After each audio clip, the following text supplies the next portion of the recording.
নিষিদ্ধের দাবিতে রাজধানী শাহবাগ মোড় অবরোধ করেছেন জাতীয় নাগরিক পার্টি সহ জুলাই গণ অভ্যুত্থানে অংশ নেয়া বিভিন্ন রাজনৈতিক দল ও সংগঠনের নেতাকর্মীরা।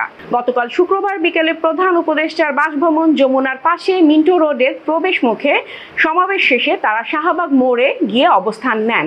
এই সমাবেশ থেকে শাহবাগ মোড় অবরোধের ঘোষণা দেন জাতীয় নাগরিক পার্টির দক্ষিণাঞ্চলের মুখ্য সংগঠক হাসনাত আব্দুল্লাহ।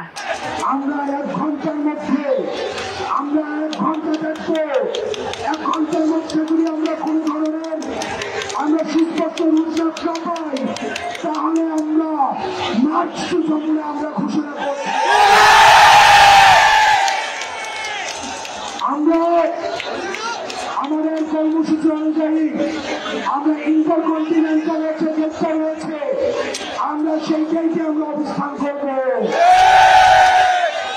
এই যে রাজস্বিক জন্য ইন্টারকন্টিনেন্টালের রাজস্বিক জুড়ে আমরা অবস্থান করব।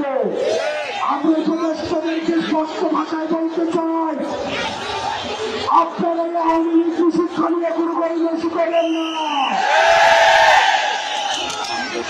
আমরা আপনাদেরকে এখনো পর্যন্ত বিশ্বাস করি।